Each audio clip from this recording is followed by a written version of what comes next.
ನಂಬಿಕೆ ಅಂದರೆ ಏನು ಎಂದು ಮನುಷ್ಯನನ್ನು ಕೇಳಿದಾಗ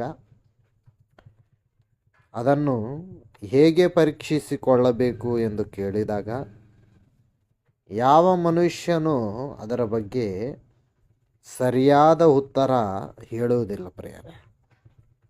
ಯಾಕಂದರೆ ನಂಬಿಕೆ ಎಂದರೆ ಮನುಷ್ಯನಿಗೆ ಅದರ ಮೇಲೆ ಸರಿಯಾದ ಉತ್ತರ ಇಲ್ಲ. ನಂಬಿಕೆಯ ಬಗ್ಗೆ ಮನುಷ್ಯನಿಗೆ ಸರಿಯಾಗಿ ತಿಳಿದಿಲ್ಲ. ವಿಶ್ವಾಸದ ಬಗ್ಗೆ ಮನುಷ್ಯನಿಗೆ ಏನೂ ಗೊತ್ತಿರಲಾರದೆ ಮನುಷ್ಯನು ಮಾತನಾಡುವ ಮಾತು ಏನೆಂದರೆ, ಈ ಭೂಮಿಯ ಮೇಲೆ ನಂಬಿಕೆಯಿಂದ ಇರುವುದು ನಾಯಿ, ವಿಶ್ವಾಸವನ್ನು ತೋರಿಸುವುದು ನಾಯಿಗಳು ಎಂದು ಮನುಷ್ಯರು ನಾಯಿಗಳ ಮೇಲೆ ನಂಬಿಕೆ ಇಡುತ್ತಾ ಇದ್ದಾರೆ. ಯಾಕೆಂದರೆ ನಾಯಿಯಾದರೆ ನಮ್ಮ ಮನೆಯನ್ನು ಕಾಪಾಡುತ್ತದೆ ಎಂದು ಅದೇ ನಂಬಿಕೆ ಎಂದು ನಾಯಿಯ ಮೇಲೆ ನಂಬಿಕೆ, ಮನುಷ್ಯರ ಮೇಲೆ ನಂಬಿಕೆ, ಹೀಗೆ ಭೂಮಿಯ ಮೇಲೆ ಎಲ್ಲದರ ಮೇಲೆ ಮನುಷ್ಯನ ನಂಬಿಕೆಯನ್ನು ತೋರಿಸುತ್ತಾ ಇದ್ದಾನೆ ಹೊರತು ನಂಬಿಕೆ ಯಾರ ಮೇಲೆ ಮನುಷ್ಯನು ತೋರಿಸಬೇಕೆಂಬುದು ಮನುಷ್ಯನಿಗೆ ಗೊತ್ತಿರಲಾಗಿದೆ ಪ್ರಿಯರೇ. ಮತ್ತು ಮನುಷ್ಯ ನಂಬಿಕೆಯನ್ನು ಯಾರ ಮೇಲೆ ತೋರಿಸಬೇಕು? ಮನುಷ್ಯನ ನಂಬಿಕೆ ಯಾರ ಮೇಲಿರಬೇಕು? ಈ ಭೂಮಿಯ ಮೇಲೆ ನಿವಾಸ ಮಾಡುವ ಮನುಷ್ಯರಿಗೆ ನಾಯಿಯ ಮೇಲೆ ನಂಬಿಕೆ ಇದೆ, ಮನುಷ್ಯರ ಮೇಲೆ ನಂಬಿಕೆ ಇದೆ. ಮನುಷ್ಯನು ಮಾಡಿರುವ ವಸ್ತುಗಳ ಮೇಲೇನೂ ನಂಬಿಕೆ ಇದೆ. ಆದರೆ ನಂಬಿಕೆ ಎಂದರೆ ಏನೂ ಗೊತ್ತಿಲ್ಲ ಪ್ರಿಯರೇ. ಇನ್ನು ಕ್ರೈಸ್ತರನ್ನು ನಾವು ನಂಬಿಕೆ ಎಂದರೆ ಏನು ಎಂದು ಕೇಳಿದರೆ, ಕ್ರೈಸ್ತರು ಹೇಳುವ ಮಾತೇನು ಗೊತ್ತಾ ಪ್ರಿಯರೇ? ವಿಶ್ವಾಸಿಗಳು ಎಂದರೆ ಏನೆಂದು ಕೇಳಿದರೆ ಕ್ರೈಸ್ತರು ಹೇಳುವ ಮಾತೇನೆಂದರೆ, ನಾವು ಕ್ರಿಸ್ತನ ವಿಶ್ವಾಸಿಗಳು, ನಾವು ಕ್ರಿಸ್ತನನ್ನು ನಂಬಿದವರು ಎಂದು ಹೇಳುತ್ತಾರೆ. ಭೂಮಿಯ ಮೇಲಿರುವ ಮನುಷ್ಯರನ್ನು ಕೇಳಿದರೆ ಮನುಷ್ಯರಲ್ಲಿ ಯಾರ ಹತ್ರ ನಂಬಿಕೆ ಇಲ್ಲಪ್ಪ, ನಾವು ನಂಬಿರುವ ದೇವರಿದ್ದಾನೆ ಎಂದು ಅವರ ದೇವರ ಬಗ್ಗೆ ಹೇಳುತ್ತಾರೆ. ಕ್ರೈಸ್ತರನ್ನು ಕೇಳಿದಾಗ ಮಾತ್ರ ಅವರು ಹೇಳುವ ಮಾತು ಏನೆಂದರೆ, ನಮ್ಮ ವಿಶ್ವಾಸ ಇಲ್ಲಾಂದರೆ ನಮ್ಮ ನಂಬಿಕೆ ನಮ್ಮದು, ನಿಮ್ಮ ನಂಬಿಕೆ ನಿಮ್ಮದು ಎಂದು ಹೇಳುತ್ತಾರೆ. ಇಷ್ಟಕ್ಕೂ ಕ್ರೈಸ್ತವ್ಯದಲ್ಲಿ ಇರುವ ವಿಶ್ವಾಸ ಇಲ್ಲಾಂದರೆ ನಂಬಿಕೆ ಯಾರಿಂದ ಎಷ್ಟು ವಿಶ್ವಾಸ ಎಷ್ಟು ಭಾಗಗಳಾಗಿದೆ ಎಂದು ನಾವು ಬೈಬಲಲ್ಲಿ ನೋಡಿದಾಗ, ಎಫೆಸದವರಿಗೆ ಬರೆದ ಪತ್ರಿಕೆ 4ನೇ ಅಧ್ಯಾಯ 5ನೇ ವಚನದಲ್ಲಿ, ಎಫೆಸದವರಿಗೆ ಬರೆದ ಪತ್ರಿಕೆ 4ನೇ ಅಧ್ಯಾಯ ಪ್ರಿಯರೇ 5ನೇ ವಚನವನ್ನು ನಾವು ನೋಡಿದಾಗ ಅಲ್ಲಿ ನೋಡ್ರಿ, ದೇವರು ಎಷ್ಟು ಚೆನ್ನಾಗಿ ಹೇಳುತ್ತಾನೆಂದರೆ, ನಂಬಿಕೆ, ದೇವರು, ವಿಶ್ವಾಸ ಎಷ್ಟು ಒಂದ ಎರಡ ಮೂರ. ಯಾಕಂದರೆ ಕ್ರೈಸ್ತರಲ್ಲಿ ಅನೇಕರು ಹೇಳುವ ಮಾತೇನೆಂದರೆ, ನಿಮ್ಮ ವಿಶ್ವಾಸ ನಿಮ್ಮದು, ನಮ್ಮ ವಿಶ್ವಾಸ ನಮ್ಮದು ಎಂದು ಹೇಳುತ್ತಾರೆ. ಆದರೆ ಬೈಬಲ್ ಏನು ಹೇಳುತ್ತದೆ ಅದರ ಬಗ್ಗೆ? ಯಾಕಂದರೆ ಕ್ರೈಸ್ತರು ಹೇಳುವುದೇ ಬೈಬಲ್ ಹೇಳುತ್ತದ, ಇಲ್ಲಾಂದರೆ ದೇವರು ಹೇಳುವುದೇ ಕ್ರೈಸ್ತರಾದವರು ಹೇಳುತ್ತಾ ಇದ್ದಾರೆ ಎಂದು ನಾವು ನೋಡಿದಾಗ, ಎಫೆಸದವರಿಗೆ ಬರೆದ ಪತ್ರಿಕೆ 4ನೇ ಅಧ್ಯಾಯ 5ನೇ ವಚನದಲ್ಲಿ, ಒಬ್ಬನೇ ಕರ್ತನು, ಒಂದೇ ನಂಬಿಕೆ ಅಂತ ಐತೆ ನೋಡ್ರಿ ಪ್ರಿಯರೇ. ಏನಂತ ಪ್ರಿಯರೇ? ಕರ್ತನು ಎಷ್ಟು ಜನರಿದ್ದಾರೆಂದು ನಾವು ಕೇಳಿದಾಗ ಒಬ್ಬನೇ. ನಂಬಿಕೆಗಳು ಎಷ್ಟಿದೆ ಎಂದು ನಾವು ಕೇಳಿದಾಗ ಒಂದೇ ಅಂತ ಐತೆ ನೋಡ್ರಿ ಪ್ರಿಯರೇ. ಇಲ್ಲಿ ನಿಮಗೊಂದು ಕ್ರೈಸ್ತರಲ್ಲಿ ನಿಮಗೊಂದು ಲೂಥರನ್ ಅವ್ರಿಗೊಂದು ನಂಬಿಕೆ, ಬಾಪ್ಟಿಸ್ಟ್ ಅವ್ರಿಗೊಂದು ನಂಬಿಕೆ, ಕ್ರೈಸ್ಟ್ ಚರ್ಚ್ದವ್ರಿಗೊಂದು ನಂಬಿಕೆ, ಇಲ್ಲಾಂದರೆ ಕ್ರೈಸ್ತರಲ್ಲಿ ಅನೇಕ ಡಿನಾಮಿನೇಷನ್ಗಳು ಬಂದು ನಿಮ್ಮ ನಂಬಿಕೆ ನಿಮ್ಮದು, ನಮ್ಮ ನಂಬಿಕೆ ನಮ್ಮದು, ನಾವು ನಂಬಿದ್ದು ನಮ್ಮ ನಂಬಿಕೆ, ನೀವು ನಂಬಿದ್ದು ನಿಮ್ಮ ನಂಬಿಕೆ ಎಂದು ಒಬ್ಬೊಬ್ಬರಿಗೆ ಒಂದೊಂದು ನಂಬಿಕೆ ಇದೆ ಎಂದು ಹೇಳುತ್ತಾರೆ. ಆದರೆ ದೇವರು ಹೇಳುತ್ತಾನೆ ಇಲ್ಲಿ ನಂಬಿಕೆ ಒಂದೇ ಎಂದು ಹೇಳುತ್ತಿದ್ದಾನಿಲ್ಲಿ. ಯಾಕಂದರೆ ದೇವರು ಒಬ್ಬನೇ ಆಗಿ ಹೇಗಿದ್ದಾನೋ ಹಾಗೆ ನಂಬಿಕೆಯು ಎಷ್ಟು ಇದೆ ಅಂತ, ಒಂದೇ ನಂಬಿಕೆ. ಅಂದರೆ ಎಷ್ಟು ನಂಬಿಕೆಗಳೇ, 2 ಅಲ್ಲ, 3 ಅಲ್ಲ, 4 ಅಲ್ಲ, ನಂಬಿಕೆ ಒಂದೇ. ಹಾಗಾದರೆ ನಂಬಿಕೆ ಒಂದೇ ಆದರೆ ಏನು ನಂಬಿಕೆ? ಮನುಷ್ಯರೆಲ್ಲರೂ ಹೇಗೆ ನಂಬಬೇಕು ದೇವರನ್ನು? ಬೇರೆ ಈಗ ದೇವರನ್ನು ನಂಬಿರುವ ಕ್ರೈಸ್ತರನ್ನು ನಾವು ಕೇಳಿದಾಗ ಅವರು ಹೇಗೆ ನಂಬಿದ್ದಾರೆಂದರೆ ಅವರಲ್ಲಿ ಅನೇಕರು ಸಾಕ್ಷಿಗಳು ಹೇಳುತ್ತಾರೆ. ಏನೆಂದು ಸಾಕ್ಷಿ ಹೇಳುತ್ತಾನೆಂದರೆ, ನಾನು ಯೇಸುಕ್ರಿಸ್ತನ ಒಂದು ಧ್ವನಿಯನ್ನು ಕೇಳಿದ್ದೇನೆ, ಯೇಸುಕ್ರಿಸ್ತನವರು ನನ್ನನ್ನು ತನ್ನ ಸೇವೆಗಾಗಿ ಕರೆದಿದ್ದಾನೆ, ಅದಕ್ಕೆ ನಾನು ಯೇಸುಕ್ರಿಸ್ತನನ್ನು ನಂಬಿದ್ದೇನೆ ಎಂದು ಒಬ್ಬರು ಹೇಳುತ್ತಾರೆ. ಮತ್ತೊಬ್ಬರನ್ನು ಕೇಳಿದಾಗ, ನಾನು ರೋಗಿಯಾಗಿದ್ದೆ, ಜ್ವರ ಬಂದಿತ್ತು, ನನಗೆ ದೊಡ್ಡ ದೊಡ್ಡ ರೋಗಿಗಳಾಗಿ ಹಾಸ್ಪಿಟಲ್ಗೆ ಹೋದ್ರೂ ನನ್ನ ಒಂದು ರೋಗ ಕಡಿಮೆ ಆಗಲಿಲ್ಲ, ಆದರೆ ನಾನು ಯೇಸುಕ್ರಿಸ್ತನವರನ್ನು ನಂಬಿದಾಗ ನನ್ನ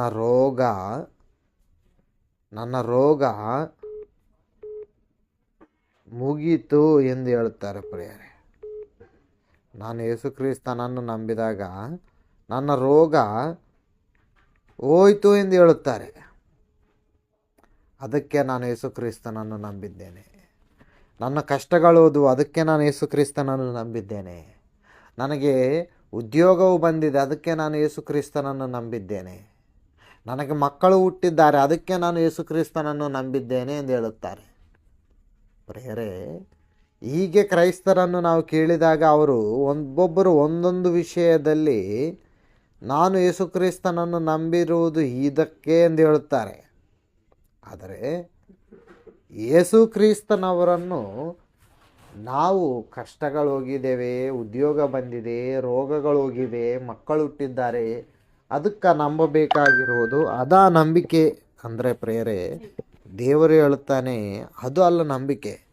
ಮತ್ತು ದೇವರು ಏನು ನಂಬಿಕೆ ಅಂದರೆ ದೇವರು ಏನು ಹೇಳುತ್ತಿದ್ದಾನೆ ನೋಡ್ರಿ ಪ್ರಿಯರೇ. ಒಂದು ಸತಿ ಹೆಬ್ರಿಯರಿಗೂ ಬರೆದ ಪತ್ರಿಕೆ 11ನೇ ಅಧ್ಯಾಯ 1ನೇ ವಚನದಲ್ಲಿ, ಹೆಬ್ರಿಯರಿಗೂ ಬರೆದ ಪತ್ರಿಕೆ 11ನೇ ಅಧ್ಯಾಯ 1ನೇ ವಚನದಲ್ಲಿ ನಾವು ನೋಡಿದಾಗ, ಇಲ್ಲಿ ದೇವರು ನೋಡ್ರಿ ನಂಬಿಕೆಗೆ ಹೇಗೆ ನಂಬಬೇಕು ಎಂದು ಹೇಳಿದಾಗ, ದೇವರನ್ನು ಕೇಳಿದಾಗ ದೇವರು ಹೇಳುತ್ತಾನೆ, ಈ ಭೂಮಿಯ ಮೇಲೆ ಕ್ರೈಸ್ತರು ಹೇಳುವಂಥ ಮಾತು ದೇವರು ಹೇಳುತ್ತಿಲ್ಲ. ಏನು ಹೇಳ್ತಿದ್ದ ನೋಡ್ರಿ ಪ್ರಿಯರೇ, ನಂಬಿಕೆಯು ನಿರೀಕ್ಷಿಸುವುಳ್ಳ ನಿಜ ಲಕ್ಷಣವು, ಕಾಣದವುಗಳ ನಿದರ್ಶನವೂ ಆಗಿದೆ. ಏನೆಂದು ಹೇಳ್ತಿದೆ ಪ್ರಿಯರಲ್ಲಿ? ನಂಬಿಕೆ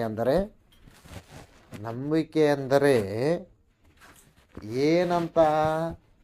ನಂಬಿಕೆ ಅಂದರೆ ಏನೆಂದು ಹೇಳುತ್ತಿದ್ದಾನೆ ಇಲ್ಲಿ? ನಂಬಿಕೆಯು ನಿರೀಕ್ಷಿಸುವವುಗಳ ನಿಜ ಲಕ್ಷಣವು. ನಿರೀಕ್ಷಿಸುವುದಂದರೆ ಏನು? ನಿರೀಕ್ಷಿಸುವುದು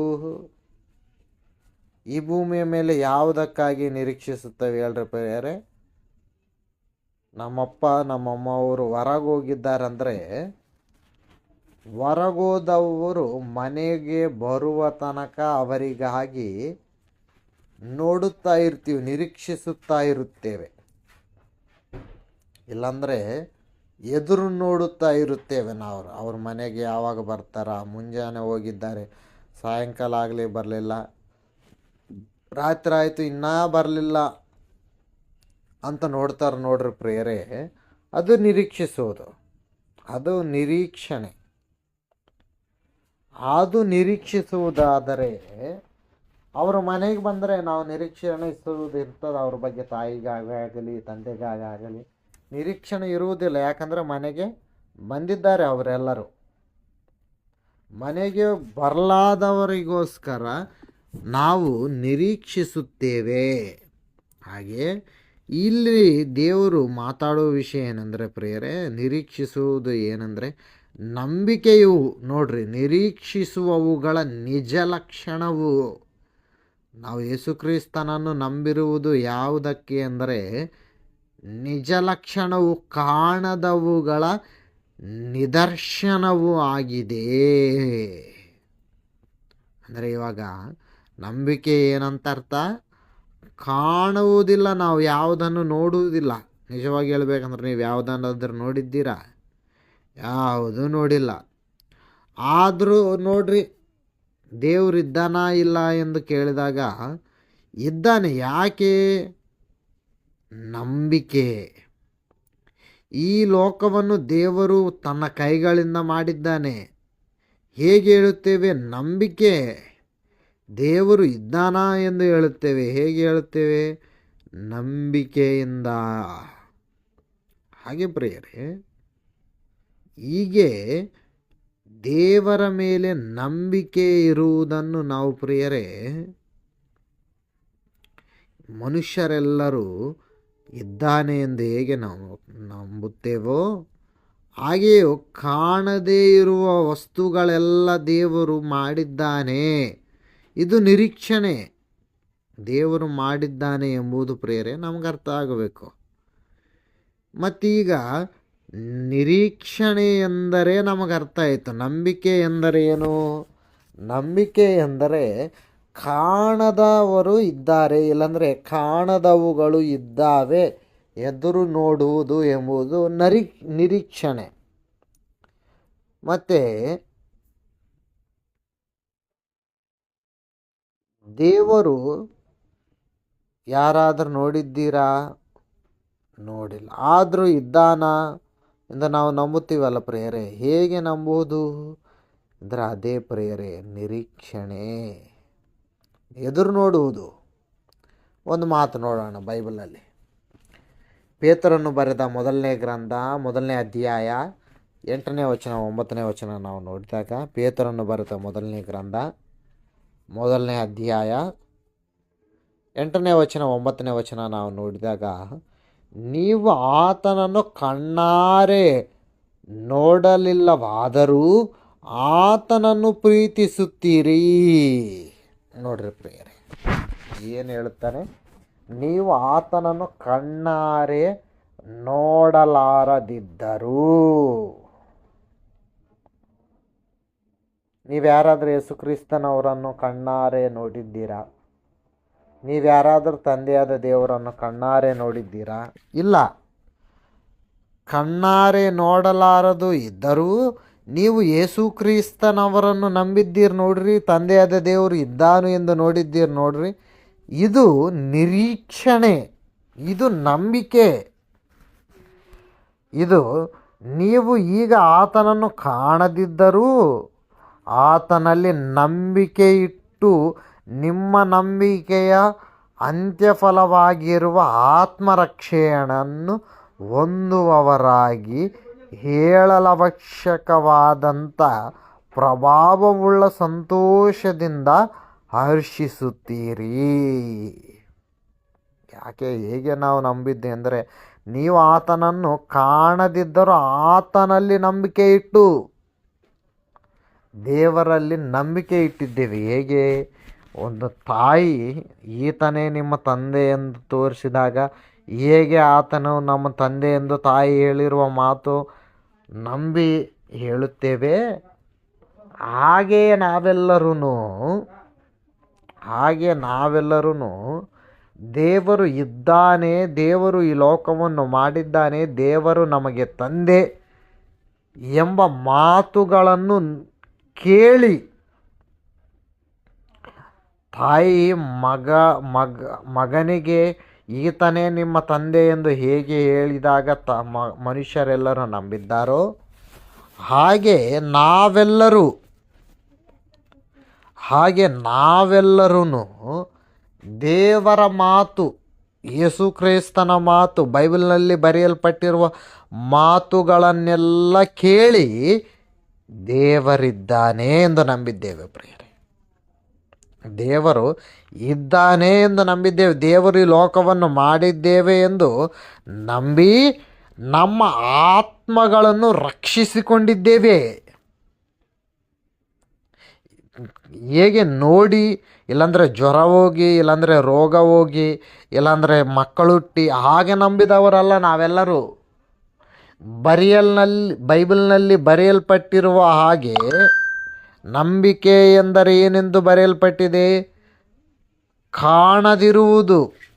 ಕಾಣದಿರುವುದು ನಿರೀಕ್ಷಿಸುವುಳ್ಳ ವಿಷಯವಾಗಿ ಭರವಸದಿಂದಿರುವುದು, ಕಣ್ಣಿಗೆ ಕಾಣದವುಗಳನ್ನು ನಿಜವೆಂದು ತಿಳಿದುಕೊಳ್ಳುವುದು ಆಗಿದೆ. ಇದು ನಂಬಿಕೆ.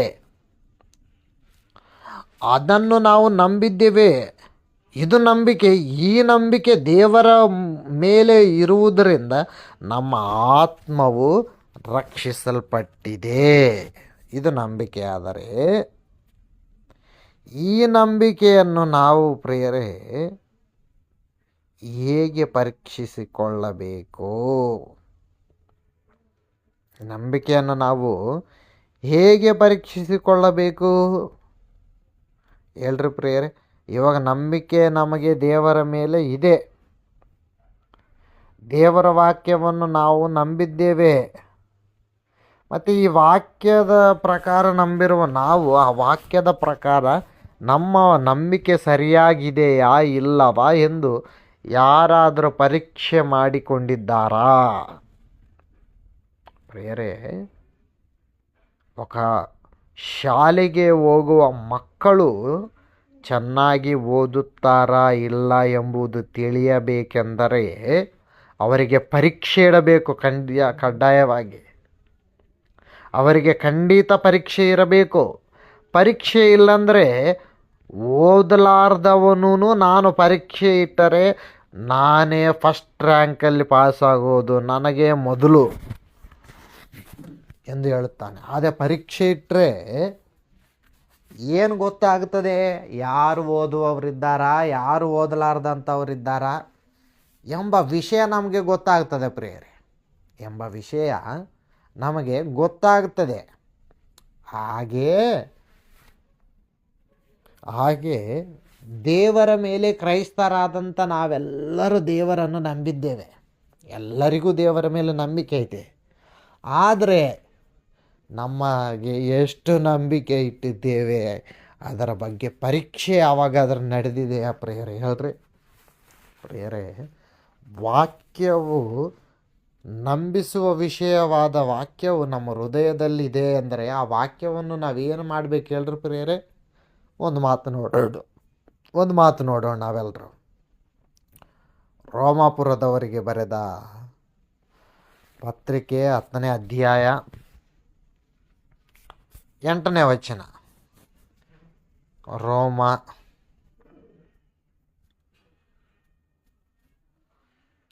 ರೋಮಾಪುರದವರಿಗೆ ಬರೆದ ಪತ್ರಿಕೆ 10ನೇ ಅಧ್ಯಾಯ 8ನೇ ವಚನ ನೋಡ್ರಿ. ಆದರೆ ಅದು ಏನು ಹೇಳುತ್ತದೆ? ವಾಕ್ಯವು ನಿನ್ನ ಸಮೀಪದಲ್ಲಿಯೂ ನಿನ್ನ ಬಾಯಲ್ಲಿಯೂ ನಿನ್ನ ಹೃದಯದಲ್ಲಿಯೂ ಇದೆ ಎಂದು ಅನ್ನುತ್ತದೆ. ಅದೇನೆಂದರೆ ನಾವು ಸಾರುವ ನಂಬಿಕೆಯ ವಿಷಯವಾದ ವಾಕ್ಯವೇ. ಏನು ಪ್ರಿಯರೇ? ವಾಕ್ಯವು ಹೇಳುತ್ತೈತೆ ಏನಂತ? ವಾಕ್ಯವನ್ನು ನಂಬಿದರೆ ನೀವೆಲ್ಲರೂ ರಕ್ಷಿಸಲ್ಪಡುತ್ತೀರಿ ಎಂದು ವಾಕ್ಯವು ರೋಮಪುರದವರಿಗೆ ಬರೆದ ಎಲ್ಲರಿಗೂ ಆ ಕಾಲದಲ್ಲಿ ಪೌಲನವರು ಹೇಳಿದ್ದಾರೆ. ಇವಾಗ ನಾವು ನೋಡೋಣ ಅದರ ಬಗ್ಗೆ. ಇವಾಗ ಯಾಕಂದರೆ ನಾವೆಲ್ಲರೂ ವಾಕ್ಯವು ಸಾರಿದವರು, ಜಯಶಾಲಿ ಅವರು ನಮಗೆ ವಾಕ್ಯವನ್ನು ಸಾರಿದ್ದಾರೆ. ಅವರ ವಾಕ್ಯವನ್ನು ಕೇಳಿ ನಾವೆಲ್ಲರೂ ರಕ್ಷಣೆ ಹೊಂದಿದ್ದೇವೆ. ರಕ್ಷಣೆ ಹೊಂದಿದ್ದ ನಾವೆಲ್ಲರೂ ಹೇಗೆ ನಂಬಿದ್ದೇವೆ ವಾಕ್ಯವನ್ನು ಎಂದು ನಾವು ಕೇಳಿದಾಗ, ಆ ವಾಕ್ಯವನ್ನೆಲ್ಲ ನಾವು ನಂಬಿದವರು ಹೇಗೆಂದರೆ 7ನೇ ವಚನದಲ್ಲಿ ನೋಡ್ರಿ, 10ನೇ ಅಧ್ಯಾಯ 7ನೇ ವಚನದಲ್ಲಿ, ಆದ ಕಾರಣ ಸಾರಿದ ಸುವಾರ್ತೆಯು ನಂಬಿಕೆಗೆ ಆಧಾರ. ಏನು ಪ್ರಿಯರೇ, ಸಾರಿರೋ ಸುವಾರ್ತೆ ಏನು? 7ನೇ ವಚನದಲ್ಲಿ 7ನೇ ವಚನದಲ್ಲಿ ನೋಡಿದಾಗ 6ನೇ ವಚನದಲ್ಲಿ ನೋಡ್ರಿ ಪ್ರಿಯರ್, 6ನೇ ವಚನ, ಆದರೆ ನಂಬಿಕೆಯುಂಟಾಗುವ ನೀತಿಯು ಹೇಳುವುದೇನೆಂದರೆ, ಪರಲೋಕಕ್ಕೆ ಏರುವವನು ಯಾರೂ ಇಲ್ಲವೇ, ಮೇಲಕ್ಕೆ ತರುವುದಕ್ಕಾಗಿ ಅಗಾಧಕ್ಕೆ ಇಳಿದು ಹೋಗುವವನು ಯಾರು ಎಂದು ನಿನ್ನ ಹೃದಯದಲ್ಲಿ ಅಂದುಕೊಳ್ಳಬೇಡ. ಯಾಕೆಂದರೆ ಆದರೆ ಅದು ಏನು ಹೇಳುತ್ತದೆ, ವಾಕ್ಯವು ನಿನ್ನ ಸಮೀಪದಲ್ಲಿಯೂ ನಿನ್ನ ಬಾಯಲ್ಲಿಯೂ ನಿನ್ನ ಹೃದಯದಲ್ಲಿಯೂ ಇದೆ ಎಂದು ಅನ್ನುತ್ತದೆ. ಅದೇನೆಂದರೆ, ನಾವು ಸಾರುವ ನಂಬಿಕೆಯ ವಿಷಯವಾದ ವಾಕ್ಯವೇ. ನೀನು ಕರ್ತನಾದ ಯೇಸುವನ್ನು ಬಾಯಿಂದ ಅರಿಕೆ ಮಾಡಿ ದೇವರು ಆತನನ್ನು ಸತ್ತವರೊಳಗಿಂದ ಎಬ್ಬಿಸಿದ್ದಾನೆಂದು ನಿನ್ನ ಹೃದಯದಲ್ಲಿ ನಂಬಿದರೆ ನಿನಗೆ ರಕ್ಷಣೆಯಾಗುವುದು ಎಂಬುದೇ. ಏನು ಪ್ರೇರೆ, ನಾವು ನಮಗೆ ರಕ್ಷಣೆ ಆಗಬೇಕೆಂದರೆ ಏನು? ಸತ್ತವನಾದ ಯೇಸು ಕ್ರಿಸ್ತನು ಸತ್ತವರಿಂದ ಎದ್ದು ಬಂದಿದ್ದಾನೆ, ಅದನ್ನು ನಾವು ನಂಬಿದರೆ ಏನು ನಮಗಾಗುತ್ತದೆ? ರಕ್ಷಣೆ ಆಗುತ್ತದೆ. ಇವಾಗ ನಾವೆಲ್ಲರೇನು ನಂಬಿದ್ದೇವೆ? ನಂಬಿರುವ ನಾವೆಲ್ಲರೂ ಯೇಸು ಕ್ರಿಸ್ತನವರ ಶಿಷ್ಯರಾಗಿ ಕ್ರೈಸ್ತರಂದು ಕರೆಯಲ್ಪಡುತ್ತಿದ್ದೇವೆ.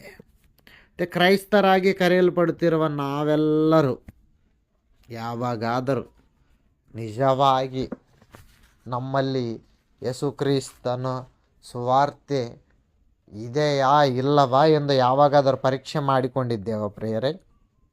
ಎಲ್ಲ ಪ್ರೇಯರೇ, ಇವಾಗ ಪರೀಕ್ಷೆ ಮಾಡಿಕೊಳ್ಬೇಕು. ಯಾಕೆಂದರೆ ಶಾಲೆಗೆ ಹೋಗುವ ಮಕ್ಕಳು ಹೇಗೆ ಪರೀಕ್ಷೆ ಬರೆಯುತ್ತಾರೋ, ಚರ್ಚ್ಗೆ ಹೋಗುವ ಕ್ರೈಸ್ತರಾದ ನಾವೆಲ್ಲರೂ, ಯೇಸು ಕ್ರಿಸ್ತನನ್ನು ನಂಬಿರುವ ನಾವೆಲ್ಲರೂ ಪರೀಕ್ಷಿಸಿಕೊಳ್ಳಬೇಕು.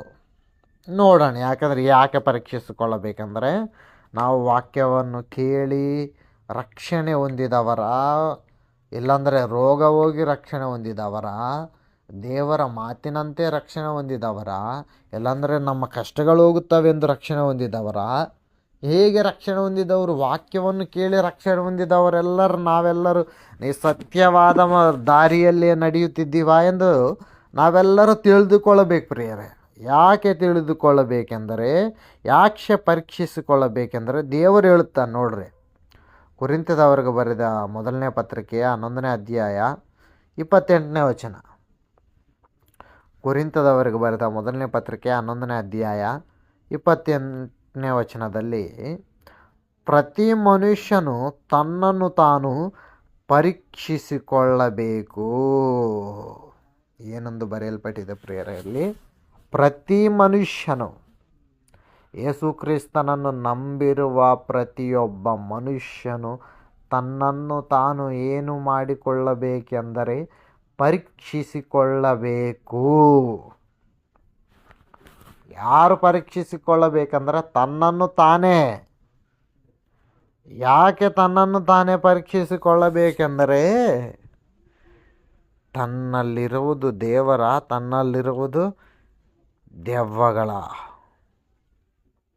ನಿಜವಾಗಿ ಆತನನ್ನು ನಂಬಿದ್ದು ಯೇಸು ಕ್ರಿಸ್ತನನ್ನು, ಇಲ್ಲ, ಆತನನ್ನು ನಂಬಿದ್ದು ನಂಬಿಕೆ ದೆವ್ವಗಳ ನಂಬಿಕೆಯ. ನಿಜವಾಗಿ ಪರೀಕ್ಷಿಸಿಕೊಳ್ಳಬೇಕಲ್ಲ. ನಾವು ನಂಬಿದ್ದೇವೆ, ನಮ್ಮಲ್ಲಿ ದೇವರೇನ ಇರೋದು? ಪರೀಕ್ಷಿಸಿಕೊಳ್ಳಬೇಕು. ನಮ್ಮ ನಂಬಿಕೆ ದೇವರ ಮಾತಿನ ಪ್ರಕಾರ ಇದೆಯಾ? ಪರೀಕ್ಷಿಸಿಕೊಳ್ಳಬೇಕು. ಯಾಕೆ ಪರೀಕ್ಷಿಸಿಕೊಳ್ಳಬೇಕೆಂದರೆ ಪ್ರೇಯರೇ, ಒಂದು ಮಾತು ನೋಡೋಣ. ಕೊರಿಂಥದವರಿಗೆ ಬರೆದ 2ನೇ ಪತ್ರಿಕೆ, ಕೊರಿಂಥದವರಿಗೆ ಬರೆದ 2ನೇ ಪತ್ರಿಕೆ 12ನೇ ಅಧ್ಯಾಯ 5ನೇ ವಚನದಲ್ಲಿ, ಕೊರಿಂಥದವರಿಗೆ ಬರೆದ 2ನೇ ಪತ್ರಿಕೆ 12ನೇ ಕ್ಷಮಿಸಿ 13ನೇ ಅಧ್ಯಾಯ 5ನೇ ವಚನ. ಕೊರಿಂಥದವರಿಗೆ ಬರೆದ 2ನೇ ಪತ್ರಿಕೆ 13ನೇ ಅಧ್ಯಾಯ 5ನೇ ವಚನ. ನಂಬಿಕೆಯಲ್ಲಿ ನೀವು ಇದ್ದೀರೋ ಏನೋ ನಿಮ್ಮನ್ನು ನೀವೇ ಪರೀಕ್ಷಿಸಿಕೊಳ್ಳಿರಿ. ನೋಡ್ರಿ ಪ್ರಿಯರೇ, ಏನಂತ? ನಂಬಿಕೆಯಲ್ಲಿ ನೀವು ಇದ್ದೀರೋ ಏನೋ ನಿಮ್ಮನ್ನು ನೀವೇ ಪರೀಕ್ಷಿಸಿಕೊಳ್ಳಿರಿ, ನಿಮ್ಮನ್ನು ನೀವೇ ಪರಿಶೋಧಿಸಿಕೊಳ್ಳಿರಿ. ಯಾಕೆ ಪರಿಶೋಧಿಸಿಕೊಳ್ಳಬೇಕು? ಯಾಕೆ ಪರೀಕ್ಷಿಸಿಕೊಳ್ಳಬೇಕೆಂದರೆ ನೀವು ಭ್ರಷ್ಟರಲ್ಲಿದ್ದೀರೋ ಯೇಸು ಕ್ರಿಸ್ತನು ನಿಮ್ಮಲ್ಲಿದ್ದಾನೆಂದು. ಏನಂತ? ನೀವು ಭ್ರಷ್ಟರಲ್ಲದಿದ್ದರೆ. ಯಾಕೆ ಪರೀಕ್ಷಿಸಿಕೊಳ್ಳಬೇಕೆಂದರೆ ಕ್ರೈಸ್ತರೆಲ್ಲರೂ ಭ್ರಷ್ಟರಾಗಿದ್ದಾರಾ? ಇಲ್ಲ. ಭ್ರಷ್ಟರಾಗಿ ಜೀವನ ಮಾಡುತ್ತಿದ್ದಾರಾ? ಇಲ್ಲ, ಕ್ರೈಸ್ತರಾಗಿ ಜೀವನ ಮಾಡುತ್ತಾ ಇದ್ದಾರೆ. ಅವ್ರ ನಂಬಿಕೆ ಯಾಕೆ ಪರೀಕ್ಷಿಸಿಕೊಳ್ಳಬೇಕು ನೋಡ್ತಿದ್ದಾರೆ. ನಿಮ್ಮನ್ನು ನೀವೇ ಪರೀಕ್ಷಿಸಿಕೊಳ್ಳಬೇಕು. ನಂಬಿಕೆಯಲ್ಲಿ ನೀವು ಇದ್ದೀರೋ ಏನೋ ನಿಮ್ಮನ್ನು ನೀವೇ ಪರೀಕ್ಷಿಸಿಕೊಳ್ಳಿರಿ, ನಿಮ್ಮನ್ನು ನೀವೇ ಪರಿಶೋಧಿಸಿಕೊಳ್ಳಿರಿ. ನೀವು ಭ್ರಷ್ಟರಲ್ಲದಿದ್ದರೆ ಯೇಸು ಕ್ರಿಸ್ತನು ನಿಮ್ಮಲ್ಲಿದ್ದಾನೆಂದು ನಿಮ್ಮಷ್ಟಕ್ಕೆ ನೀವೇ ತಿಳಿದುಕೊಳ್ಳುವುದಿಲ್ಲವೋ? ನೋಡ್ರಿ ಬರೀ ಏನೆಂದು ಹೇಳುತ್ತಿದ್ದಾನೆ ಇಲ್ಲಿ. ನೀವು ಭ್ರಷ್ಟರಾಗದಿದ್ದರೆ ಯೇಸು ಕ್ರಿಸ್ತನಿದ್ದಾನೆ. ನೀವು ಭ್ರಷ್ಟರಾದರೆ ನಿಮ್ಮೊಳಗೆ ದೆವ್ವ ಇದೆ, ಸೈತಾನನಿದೆ, ನಿಮ್ಮ ಒಳಗೆ ವಾಸ ಮಾಡುತ್ತಾ ಇದೆ. ಇವಾಗ ಯಾಕೆ ಪರೀಕ್ಷಿಸಿಕೊಳ್ಳಬೇಕು ಪ್ರಿಯರೇ? ಪ್ರತಿ ಮನುಷ್ಯನು ತನ್ನನ್ನು ತಾನೇ ಯಾಕೆ ಪರೀಕ್ಷಿಸಿಕೊಳ್ಳಬೇಕೆಂದರೆ ಪ್ರತಿ ಮನುಷ್ಯನು ನಂಬಿರುವ ನಂಬಿಕೆಯಿಂದ ಆತನೊಳಗೆ ವಾಸ ಮಾಡುವುದು ಯಾರು? ಪರೀಕ್ಷಿಸಿಕೊಳ್ಳಬೇಕು ಪ್ರಿಯರೇ. ಹೇಗೆ ಪರೀಕ್ಷಿಸಿಕೊಳ್ಳಬೇಕು ಪ್ರಿಯರೇ? ನಂಬಿರುವ ಪ್ರತಿ ಮನುಷ್ಯನು ಹೇಗಿರುತ್ತಾನಂದ್ರೆ ಪ್ರಿಯರೇ, ಒಂದು ವಾಕ್ಯವನ್ನು ನಾವು ನೋಡಿದಾಗ ಬೈಬಲ್ನಲ್ಲಿ ಯಾಕೋಬನು ಬರೆದ ಪತ್ರಿಕೆ 2ನೇ ಅಧ್ಯಾಯ 17ನೇ ವಚನ 18ನೇ ವಚನದಲ್ಲಿ, ಯಾಕೋಬನು ಬರೆದ ಪತ್ರಿಕೆ 2ನೇ ಅಧ್ಯಾಯ 17ನೇ ವಚನ 18ನೇ ವಚನದಲ್ಲಿ ಇಲ್ಲಿ ನೋಡ್ರಿ ಪ್ರಿಯರೇ, ಯೇಸು ಕ್ರಿಸ್ತನವರು ಪತ್ರಿಕೆ ಬರೆಯುತ್ತಿರುವ ಯಾಕೋಬನವರು ಮಾತನಾಡುತ್ತಿದ್ದಾರೆ ನೋಡ್ರಿ ಪ್ರಿಯರೇ. ಹಾಗೆಯೇ ಕ್ರಿಯೆಗಳಿಲ್ಲದಿದ್ದರೆ ನಂಬಿಕೆಯು ಒಂಟಿಯಾಗಿದ್ದು ಸತ್ತದ್ದಾಗಿದೆ. ಏನಂತ ಪ್ರಿಯರೇ? ಕ್ರಿಯೆಗಳಾಗಿ ಇಲ್ಲದಿದ್ದರೆ ನಂಬಿಕೆ ಏನಾಗುತ್ತದಂತ? ಸತ್ತು ಹೋಗಿರುವುದಾಗಿರುತ್ತದೆ. ಹೌದು, ಒಬ್ಬ ಮನುಷ್ಯನು ನಿನಗೆ ನಂಬಿಕೆಯುಂಟು, ನನಗೆ ಕ್ರಿಯೆಗಳುಂಟು. 18ನೇ ವಚನ. ಹೌದು, ಒಬ್ಬ ಮನುಷ್ಯನು ನಿನಗೆ ಕ್ರಿಯೆಗಳುಂಟು, ನನಗೆ ನಂಬಿಕೆಯುಂಟು. ನೀನು ಕ್ರಿಯೆಗಳಿಲ್ಲದೆ ನಿನ್ನ ನಂಬಿಕೆಯನ್ನು ನನಗೆ ತೋರಿಸು, ನಾನು ನನ್ನ ಕ್ರಿಯೆಗಳ ಮುಖಾಂತರ ನನ್ನ ನಂಬಿಕೆಯನ್ನು ನಿನಗೆ ತೋರಿಸುತ್ತೇನೆ ಎಂದು ಹೇಳಬಹುದು. ನೋಡ್ರಿ, ಒಬ್ಬ ಮನುಷ್ಯನಿಗೆ ಏನಿದೆ ಅಂತ? ಕ್ರಿಯೆಗಳಿದೆ, ಆದರೆ ನಂಬಿಕೆ ಇಲ್ಲ. ಇನ್ನೊಬ್ಬ ಮನುಷ್ಯನಿಗೆ ನಂಬಿಕೆ ಇದೆ, ಆದರೆ ಕ್ರಿಯೆಗಳಿಲ್ಲ. ಒಬ್ಬ ಮನುಷ್ಯನಿಗೇನು ನಂಬಿಕೆ ಇದೆ, ಒಬ್ಬ ಮನುಷ್ಯನಿಗೇನು ಕ್ರಿಯೆಗಳಿದ್ದಾವೆ. ಆ ಮನುಷ್ಯನು ಈ ಮನುಷ್ಯನು ಮಾತನಾಡುತ್ತಿದ್ದಾನೆ ಏನೆಂದು? ತಮ್ಮನ್ನು ತಾವು ಹೇಗೆ ಪರೀಕ್ಷಿಸಿ, ಒಬ್ಬ ಮನುಷ್ಯ ನಾನು ಕ್ರಿಯೆಗಳಿಲ್ಲ ದೇವರನ್ನು ನಂಬುತ್ತೇನೆ, ಇನ್ನೊಬ್ಬ ಮನುಷ್ಯ ಕ್ರಿಯೆಗಳಿದೆ ಆದರೆ ದೇವರನ್ನು ನಂಬುವುದಿಲ್ಲ. ನೋಡಿ, ಹಾಗೆ ಮಾತನಾಡುತ್ತಿರುವಾಗ ದೇವರು ಹೇಳುತ್ತಾನೆ, ದೇವರು ಒಬ್ಬನೇ ಎಂದು ನೀನು ನಂಬಬಹುದು, ನೀನು ಒಳ್ಳೆಯದು ಮಾಡುತ್ತೆ, ದೆವ್ವಗಳು ಕೂಡ ಹಾಗೆಯೇ ನಂಬಿ ನಡುಗುತ್ತವೆ. ಆದರೆ ಓ ವ್ಯರ್ಥವಾದನವೇ, ಕ್ರಿಯೆಗಳಿಲ್ಲದ ನಂಬಿಕೆಯು ಸತ್ತದೆಂದು ತಿಳಿದುಕೊಳ್ಳಲು ನಿನಗೆ ಇಷ್ಟವಿದೆಯೋ? ಅಂದರೆ ಇವಾಗ ನಂಬಿಕೆ ಇದೆಯಾ ಇಲ್ಲ ಎಂದು ನಾವು ತಿಳಿದುಕೊಳ್ಳಬೇಕಂದ್ರೆ ಏನು ಮಾಡಬೇಕಂತ ನಾವು ಕ್ರಿಯೆಗಳಿಂದ ತೋರಿಸ್ಬೇಕಂತ. ಯಾವ ಕ್ರಿಯೆ? ನಮ್ಮ ಕ್ರಿಯೆಗಳಿಂದಲೇ. ನಮ್ಮಲ್ಲಿರುವ ಕ್ರಿಯೆಗಳೇ ನಾವು ದೇವರನ್ನು ನಂಬಿದ್ದೀವ ನಂಬಿಲ್ಲವ ಎಂದು ನಮಗೆ ಪ್ರಿಯರೇ ತೋರಿಸ್ತದೆ ಪ್ರಿಯರೇ. ಯಾಕೆ? 21ನೇ ವಚನ ನೋಡ್ರಿ ಪ್ರಿಯರೇ. ಯಾಕೆ ಅಂದರೆ ನಮ್ಮ ಪಿತ್ರನಾದ ಅಬ್ರಹಾಮನನ್ನು ತನ್ನ ಮಗನಾದ ಇಸ್ಸಾಕನನ್ನು ಯಜ್ಞವೇದಿಯ ಮೇಲೆ ಅರ್ಪಿಸಿದಾಗ ನೀತಿ ನಿರ್ಣಯವನ್ನು ಹೊಂದಿದ್ದು ಕ್ರಿಯೆಗಳಿಂದಲ್ಲವೇ? ಯಾವುದರಿಂದ ಪ್ರಿಯರೇ? ಅಬ್ರಹಾಮನವರು ತನ್ನ ಮಗನಾದ ಇಸ್ಸಾಕನನ್ನು ಯಜ್ಞವೇದಿಯ ಮೇಲೆ ಅರ್ಪಿಸಿದಾಗ ನೀತಿ ನಿರ್ಣಯವನ್ನು ಹೊಂದಿದ್ದು ಕ್ರಿಯೆಗಳಿಂದಲ್ಲವೇ? ಕ್ರಿಯೆಗಳಿಂದೇ ಅಲ್ಲ. 22 ನೋಡ್ರಿ. ಅವನ ನಂಬಿಕೆಯು ಹೇಗೆ ತನ್ನ ಕ್ರಿಯೆಗಳೊಂದಿಗೆ ಕಾರ್ಯ ನಡೆಸಿ ಆ ಕ್ರಿಯೆಗಳಿಂದಲೇ ನಂಬಿಕೆಯು ಸಿದ್ಧಿಗೆ ಬಂದನು ನೀನು ಕಾಣುತ್ತೀಯಲ್ವಾ? ಅಬ್ರಹಾಮನು ದೇವರನ್ನು ನಂಬಿದನು, ಆ ನಂಬಿಕೆಯು ಅವನ ಲೆಕ್ಕಕ್ಕೆ ನೀತಿಯೆಂದು ಎಣಿಸಲ್ಪಟ್ಟಿತು ಎಂಬ ಬರಹವು ಹೇಳುವಂತೆ ನೆರವೇರಿತು. ಅವನು ದೇವರ ಸ್ನೇಹಿತನೆಂದು ಕರೆಯಲ್ಪಟ್ಟನು. ಯಾವುದರಿಂದ? ಕ್ರಿಯೆಗಳಿಂದ. ತನ್ನ ಮಗನನ್ನು ದೇವರು ಬೇಕು, ಕೊಡು, ಯಜ್ಞವೇದಿಯ ಮೇಲೆ ಸಾಯಿಸು ಎಂದಾಗ ತನ್ನ ಮಗನನ್ನು ಕೊಡುವುದಕ್ಕೆ ಸಿದ್ಧನಾಗಿದ್ದಾನೆ. ಅಬ್ರಹಾಮನವರು ಕ್ರಿಯೆಗಳ ಮುಖಾಂತರ ದೇವರನ್ನು ನಂಬಿದ್ದಾನೆ ಎಂದು ನಮಗೆ ಗೊತ್ತಾಗುತ್ತದೆ. ಇನ್ನು ದೇವರಿಗಾಗಿ ಏನು ಮಾಡಿದ್ದಾನೆ ಅಬ್ರಹಾಮನವರು? ದೇವರಿಗಾಗಿ ಯಜ್ಞವೇದಿಗಳನ್ನು ಕಟ್ಟಿಸಿ ಅಲ್ಲಿ ಪ್ರಿಯರೇ ದೇವರಿಗಾಗಿ ಯಜ್ಞ ಮಾಡುವಂಥ ವ್ಯಕ್ತಿಯಾಗಿ ಕಾಣಬರುತ್ತದೆ. ಎಲ್ಲಿಗೋದ್ರೂ ದೇವರಿಗೆ ಮಹಿಮೆ ತರುವಂಥ ಮನುಷ್ಯನಾಗಿ ಕಾಣುತ್ತದೆ. ಅಂದರೆ ಅಬ್ರಹಾಮನವರು ದೇವರನ್ನು ನಂಬಿದ್ದು, ನಂಬಿಕೆಯ ಮುಖಾಂತರ ತೋರಿಸಿದ್ದು ಏನಂತ ನಾವು ನೋಡಿದಾಗ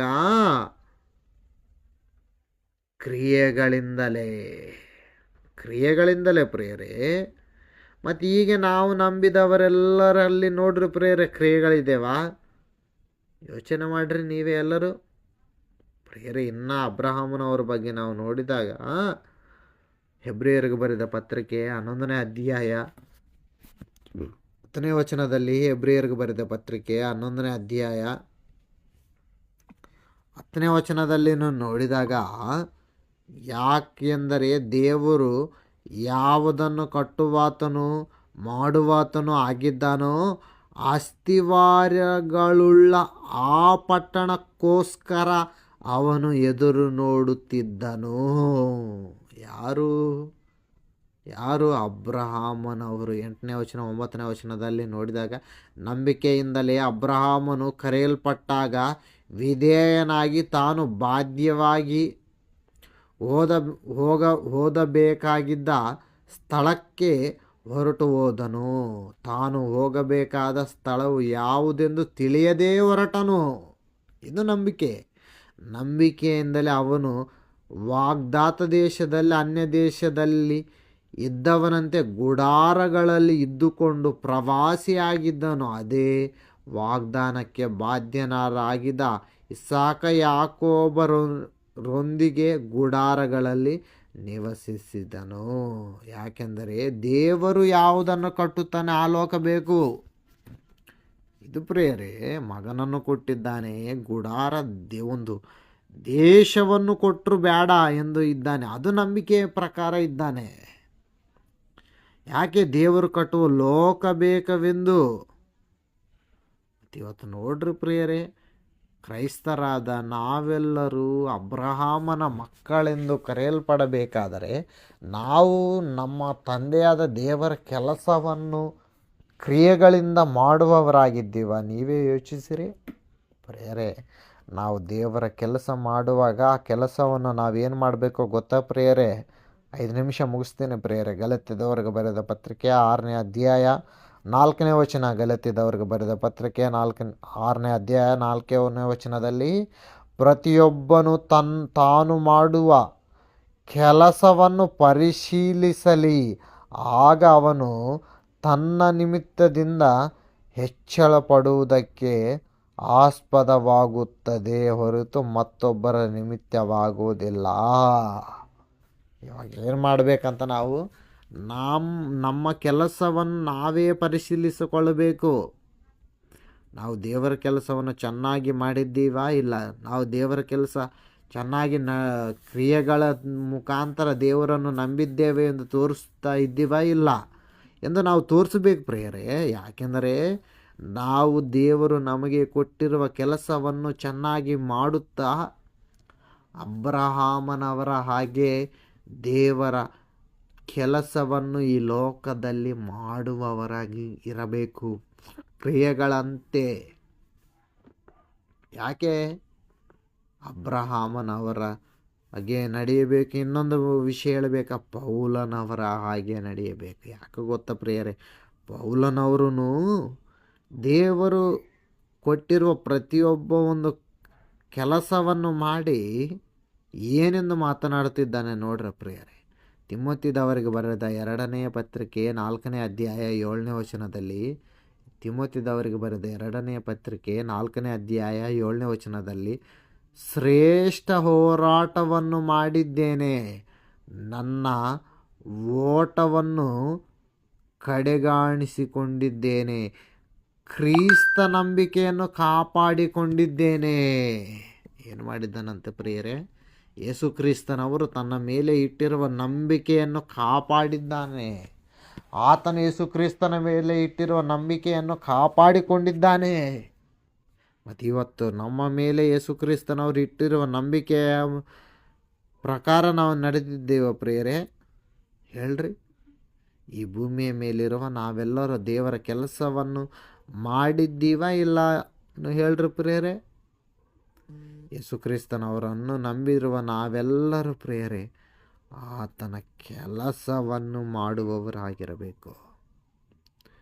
ಯೇಸು ಕ್ರಿಸ್ತನವರ ಕೆಲಸವನ್ನು ನಾವು ಮಾಡುವವರಾಗಿರಬೇಕು ಪ್ರಿಯರೇ. ಎಲ್ಲಿ ಹೇಳ್ರಿ ಪ್ರಿಯರೇ ಮಾಡುವವರಿದ್ದಾರೆ? ಎಲ್ಲಿ ಮಾಡುವವರಿದ್ದಾರೆ? ಈ ಭೂಮಿಯ ಮೇಲಿರುವ ಪ್ರತಿಯೊಬ್ಬ ಮನುಷ್ಯನು ದೇವರ ಕೆಲಸವನ್ನು ಮಾಡುವವರಾಗಿರಬೇಕು. ದೇವರ ಕೆಲಸವನ್ನು ಚೆನ್ನಾಗಿ ನೆರವೇರಿಸುವವರಾಗಿರಬೇಕು ನಾವೆಲ್ಲರೂ.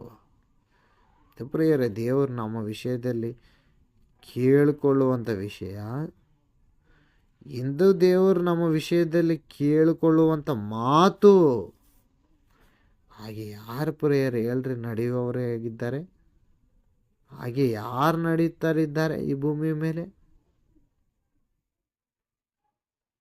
ಯಾರು ನಡೆಯುವವರಾಗಿ ಕಾಣ್ತಿಲ್ಲ ಪ್ರಿಯರೇ. ಅದಕ್ಕೆ ದೇವರು ಪ್ರಿಯರೇ ಈ ಭೂಮಿಯ ಮೇಲಿರುವ ಪ್ರತಿಯೊಬ್ಬ ಮನುಷ್ಯನು ದೇವರ ಕೆಲಸವನ್ನು ಮಾಡಬೇಕು, ದೇವರ ಕ್ರಿಯೆಗಳ ಮುಖಾಂತರ ನಂಬಿದ್ದೇನೆ ಎಂದು ತೋರಿಸಿಕೊಳ್ಳಬೇಕೆಂದು ದೇವರು ಇದ್ದಾನೆ ಪ್ರಿಯರೇ. ಯಾಕಂದರೆ ಪ್ರಿಯರೇ, ದೆವ್ವಗಳನ್ನು ನಂಬುತ್ತಾ ಇವೆ. ಇನ್ನು ನಮಗಿಂತ ಅವುಗಳ ನಂಬಿಕೆ ದೊಡ್ಡದಾಗಿದೆ. ಯಾಕೆಂದರೆ ನಾವು ದೇವರು ಎಂದರೆ ನಾವು ನಂಬುತ್ತೇವೆ ಹೊರತು ನಡುಗುತ್ತೇವ ಪ್ರಿಯರೇ? ಹೇಳ್ರಿ, ನಾವು ದೇವರನ್ನು ನಂಬಿದ್ದೇವೆ ಹೊರತು ನಡುಗುತ್ತಾ ಇದ್ದೇವಾ? ಎಲ್ಲಿ ಪ್ರಿಯರೇ, ನಾವೆಲ್ಲರೂ ನಂಬಿದ್ದೇವೆ ಆದರೆ ನಡುಗಿದ್ದಿಲ್ಲ. ಆದರೆ ದೆವ್ವ ನಂಬಿ ನಡುಗುತ್ತಾ ಇದೆ. ದೆವ್ವ ಏನು ಮಾಡುತ್ತಿದೆ? ನಂಬಿ ನಡುಗುತ್ತಾ ಇದೆ. ಅದು ಇವಾಗ ಹೇಳ್ರಿ, ಅದರ ನಂಬಿಕೆ ದೊಡ್ಡದ ನಮ್ಮ ನಂಬಿಕೆ ದೊಡ್ಡದ ಅಂದರೆ ನಮಗಿಂತ ಅದರ ನಂಬಿಕೆ ದೊಡ್ಡದಾಗಿ ಕಾಣುತ್ತದೆ. ಆದರೆ ಅದಕ್ಕಿಂತ ನಮ್ಮ ನಂಬಿಕೆ ದೊಡ್ಡದಾಗಿರಬೇಕು. ಅದು ಪ್ರಿಯರೇ ದೇವರು ನಮ್ಮಿಂದ ಕೇಳಿಕೊಳ್ಳುವಂಥ ವಿಷಯ. ಅದಕ್ಕೆ ಕಡೆ ಮಾತು ನಾವು ನೋಡಿದಾಗ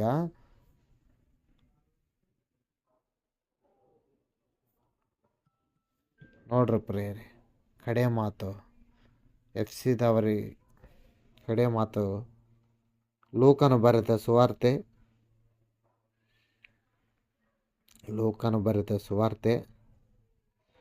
18ನೇ ಅಧ್ಯಾಯ 7ನೇ ವಚನ 8ನೇ ವಚನ. ಲೂಕನ ಬರೆದ ಸುವಾರ್ತೆ 18ನೇ ಅಧ್ಯಾಯ 7ನೇ ವಚನ 8ನೇ ವಚನ ನಾವು ನೋಡಿದಾಗ ನೋಡ್ರಿ, ಇಲ್ಲಿ ಯೇಸು ಕ್ರಿಸ್ತನವರು ಎಚ್ಚರಿಕೆ ಮಾತು ಹೇಳ್ತಿದ್ದಾರೆ. ಲೂಕನ ಬರೆದ ಸುವಾರ್ತೆ 7ನೇ ಅಧ್ಯಾಯ 18ನೇ ಅಧ್ಯಾಯ 7ನೇ ವಚನ 8ನೇ ವಚನ. ಆತನು ಅವರ ವಿಷಯದಲ್ಲಿ ತಡಮಾಡಿದರೂ ಅವರ ನ್ಯಾಯವಾದ ತೀರಿಸದೇ ಇರುವನೇ. ಅವರಿಗೆ ನ್ಯಾಯ ತೀರಿಸುವನೆಂದು ನಿಮಗೆ ಹೇಳುತ್ತೇನೆ. ಇದರ ಮನುಷ್ಯಕುಮಾರನು ಬಂದಾಗ ಭೂಮಿಯ ಮೇಲೆ ನಂಬಿಕೆಯನ್ನು ಕಾಣುವನೋ. ನೋಡ್ರಿ ಏನಂತ ದೇವರು ಮಗನಾದ ಯೇಸು ಕ್ರಿಸ್ತನವರು ಹೇಳ್ತಾನೆ ಇಲ್ಲಿ. ಯೇಸು ಕ್ರಿಸ್ತನವರು ಈ ಭೂಮಿಯ ಮೇಲೆ ಬಂದಾಗ ನಂಬಿಕೆ ಕಾಣಿಸಿಕೊಳ್ಳುತ್ತದ? ಇಲ್ಲ ಪ್ರೇರೆ. ಅಂದರೆ ಯಾರು ದೇವರನ್ನು ನಂಬಿದ್ದೇವೆ ಎಂದು ಹೇಳುತ್ತಾರೆ ಹೊರತು ದೇವರ ಕೆಲಸವನ್ನು ಯಾರೂ ಮಾಡುವುದಿಲ್ಲ. ಅದಕ್ಕೆ ನಾವಿವತ್ತು ಯೇಸು ಕ್ರಿಸ್ತನವರನ್ನು ನಂಬಿರುವವರಾಗಿ ಕಾಣುತ್ತಿದ್ದೇವೆ. ನಂಬಿರುವವರಾಗಿ ಕಾಣುವ ನಮ್ಮೆಲ್ಲರಲ್ಲಿ ಪ್ರೇರೆ ನಿಮ್ಮನ್ನು ನೀವೇ ಪರೀಕ್ಷಿಸಿಕೊಳ್ಳಬೇಕು. ಹೇಗೆ? ಕ್ರಿಯೆಗಳಿಂದ ಪರೀಕ್ಷಿಸಿಕೊಳ್ಳಬೇಕು. ಅದಕ್ಕೆ ಕಡೆ ಮಾತು ಕೊರಿಂಥದವರಿಗೆ ಬರೆದ ಪೌಲನ ಪತ್ರಿಕೆ 2ನೇ ಪತ್ರಿಕೆ 13ನೇ ಅಧ್ಯಾಯ 5ನೇ ವಚನ. ಕೊರಿಂಥದವರಿಗೆ ಬರೆದ ಪೌಲನ 2ನೇ ಪತ್ರಿಕೆ 13ನೇ ಅಧ್ಯಾಯ 5ನೇ ವಚನದಲ್ಲಿ, ನಂಬಿಕೆಯಲ್ಲಿ ನೀವು ಇದ್ದೀರೋ ಏನೋ ನಿಮ್ಮನ್ನು ನೀವೇ ಪರೀಕ್ಷಿಸಿಕೊಳ್ಳಿರಿ, ನಿಮ್ಮನ್ನು ನೀವೇ ಪರಿಶೋಧಿಸಿಕೊಳ್ಳಿರಿ. ನೀವು ಭ್ರಷ್ಟರಲ್ಲದಿದ್ದರೆ ಯೇಸು ಕ್ರಿಸ್ತನು ನಿಮ್ಮಲ್ಲಿದ್ದಾನೆಂದು ನಿಮ್ಮಷ್ಟಕ್ಕೆ ನೀವೇ ತಿಳಿದುಕೊಳ್ಳುವುದಿಲ್ಲವೋ? ಆದರೆ ನಾವಂತೂ ಭ್ರಷ್ಟರಲ್ಲವೆಂದು ನಿಮಗೆ ಗೊತ್ತಾಗುವುದೆಂದು ನಾನು ಭರವಸೆಯುಳ್ಳವನಾಗಿದ್ದೇನೆ. ಪ್ರೇರೆ, ಇವತ್ತು ನಾವೆಲ್ಲರೂ ಭ್ರಷ್ಟರಾಗುವುದಿಲ್ಲ ಎಂದು ನಂಬಿದ್ದೇವೆ ಎಂದು ಅಂದುಕೊಳ್ಳುತ್ತಾ ಇದ್ದೇನೆ. ಯಾಕಂದರೆ ನಮ್ಮ ನಂಬಿಕೆ ಸರಿಯಾಗಿದೆ. ನಮ್ಮ ನಂಬಿಕೆ ಸರಿಯಾಗಿದೆ ಎಂದು ನನಗೆ ನಂಬಿಕೆ ಇದೆ ಪ್ರೇರೆ. ಯಾಕಾದರೂ ಒಂದು ಸತಿ ನಾವು ಯೇಸು ಕ್ರಿಸ್ತನವರನ್ನು ನಂಬಿದ್ದೇವಾ ಇಲ್ಲ ಎಂಬುದನ್ನು ಕ್ರಿಯೆಗಳ ಮುಖಾಂತರ ನಾವೆಲ್ಲರೂ ತಿಳಿದುಕೊಂಡು, ಇದು ನಂಬಿಕೆ ಎಂದರೆ ನಿರೀಕ್ಷಿಸುವುದು ಯೇಸು ಕ್ರಿಸ್ತನವರಿಗಾಗಿ, ತಂದೆಯಾದ ದೇವರೇ ಅವರಿಗಾಗಿ. ಎಲ್ಲಿಯವರೆಗೆ ಅಂದರೆ ದೇವರನ್ನು ನೋಡುವವರೆಗೂ, ಯೇಸು ಕ್ರಿಸ್ತನವರು ಈ ಲೋಕಕ್ಕೆ ಬರುವವರೆಗೂ. ಇದು ಯೇಸು ಕ್ರಿಸ್ತನವರ ಮೇಲೆ ಇರುವ ನಮಗೆ ನಿರೀಕ್ಷಣೆ, ನಂಬಿಕೆ. ಆದರೆ ಆ ನಂಬಿಕೆ ಅವರ ಮೇಲೆ ನಿಜವಾಗಿ ಇದೆಯಾ ಇಲ್ಲ ಎಂಬುದು ನಮ್ಮ ಕ್ರಿಯೆಗಳ ಮುಖಾಂತರ ತೋರಿಸಬೇಕಾದರೆ, ಯೇಸು ಕ್ರಿಸ್ತನವರು ಈ ಲೋಕಕ್ಕೆ ಬಂದಾಗ ಭೂಮಿಯ ಮೇಲಿರುವ ಮನುಷ್ಯರಲ್ಲಿ ನಂಬಿಕೆ ಕಾಣುತ್ತಾನೆ ಎಂದು ಮಾತನಾಡಿದ್ದೇನೆಂದರೆ, ನಂಬಿದ್ದೇವೆ ಎಂದು ಹೇಳುವವರೇ ಕಾಣುತ್ತಾರೆ ಹೊರತು ಕೆಲಸವನ್ನು ಮಾಡುವವರೇ ಯಾರೂ ಕಂಡುಬರುವುದಿಲ್ಲ. ನಾವು ಅಂಥ ನಂಬಿಕೆಯುಳ್ಳವರಾಗಿರದೆ ದೇವರ ಕೆಲಸವನ್ನು ಮಾಡುವವರಾಗಿರಬೇಕೆಂದು ಎಲ್ಲರನ್ನು ಕೇಳಿಕೊಳ್ಳುತ್ತಾ, ನಂಬಿಕೆ ಎಂದರೆ ದೇವರ ಮೇಲೆ ನಿರೀಕ್ಷಣೆಯುಳ್ಳವುದಾಗಿರುವುದು. ಅದನ್ನು ಪರೀಕ್ಷಿಸಿಕೊಳ್ಳುವುದು ಹೇಗೆಂದರೆ, ಅಬ್ರಹಾಮನವರು ತನ್ನ ಮಗನನ್ನು ಕೊಡುವುದಕ್ಕೆ ಸಿದ್ಧನಾದನು, ಕ್ರಿಯೆಗಳ ಮುಖಾಂತರ ನೀತಿಮಂತನೆಂದು ಎಣಿಸಲ್ಪಟ್ಟಿದ್ದಾನೆ. ನಾವು ಕ್ರಿಯೆಗಳ ಮುಖಾಂತರ ದೇವರ ಕೆಲಸವನ್ನು ಮಾಡುವುದರ ಮುಖಾಂತರ ದೇವರನ್ನು ನಂಬಿದ್ದೇವೆ ಎಂದು ಎಲ್ಲರಿಗೂ ತೋರಿಸುವವರಾಗಿರಬೇಕೆಂದು ಕೇಳಿಕೊಳ್ಳುತ್ತಾ ಪಾಠವನ್ನು ಇಲ್ಲಿಗೆ ಮುಗಿಸುತ್ತಾ ಇದ್ದೇನೆ. ಪ್ರಾರ್ಥನೆ ಮಾಡಿಕೊಳ್ಳೋಣ. ನಮ್ಮನ್ನು ಬಹಳವಾಗಿ ಪ್ರೀತಿ ಮಾಡಿರುವ ನಮ್ಮ ತಂದೆಯ ದೇವರೇ, ತಂದೆ, ನಿಮ್ಮನ್ನು ನಂಬಿರುವ ನಾವೆಲ್ಲರೂ ನಿಮ್ಮ ಕೆಲಸವನ್ನು, ನೀವು ನಮಗಾಗಿ ಕೊಟ್ಟಿರುವ ಕೆಲಸವನ್ನು ಪೌಲನವರು ಹೇಗೆ ಸುವಾರ್ತೆ ಸಾರಿ ತನ್ನ ಕೆಲಸವನ್ನು ಮುಗಿಸಿಕೊಂಡಿದ್ದಾರೋ, ಅಬ್ರಹಾಮನವರು ಹೇಗೆ ತನ್ನ ಕೆಲಸವನ್ನು ಮುಗಿಸಿಕೊಂಡು ನಿಮಗಾಗಿ ಪರದೇಶಿಯಲ್ಲಿದ್ದು ಎದುರು ನೋಡುತ್ತಾ ಇದ್ದಾರೋ, ನಂಬಿಕೆಯುಳ್ಳವರಾಗಿದ್ದಾರೋ, ತಂದೆ, ನಾವು ಈ ಲೋಕದಲ್ಲಿ ಇರುವವರೆಗೆ ನಿಮ್ಮ ಮೇಲೆ ನಂಬಿಕೆ ಇಟ್ಟು ನೀವು ನಮಗೆ ಕೊಟ್ಟಿರುವ ಕೆಲಸವನ್ನು ನಂಬಿಕೆಯ ಮುಖಾಂತರ ನೆರವೇರಿಸಿ ನಿನಗೆ ಮಹಿಮೆ ತರುವ ಮಕ್ಕಳಾಗಿ ಜೀವನ ಮಾಡುವುದಕ್ಕೆ ಸಹಾಯ ಮಾಡಬೇಕೆಂದು ಕೇಳಿಕೊಳ್ಳುತ್ತಾ, ನಿಮ್ಮ ಮಗನೂ ನಮ್ಮ ರಕ್ಷಕನಾದ ಯೇಸು ಕ್ರಿಸ್ತನ ಹೆಸರಿನಲ್ಲಿ ಈ ಪ್ರಾರ್ಥನೆ ಬೇಡಿ ಹೇಳಿಕೊಳ್ಳುತ್ತೇವೆ ತಂದೆ, ಆಮೇನ್. ಪಾಠವನ್ನು ಇಲ್ಲಿಯವರೆಗೂ ಕೇಳಿರುವ ನಿಮ್ಮೆಲ್ಲರಿಗೂ ವಂದನೆಗಳು ಪ್ರಿಯರೇ.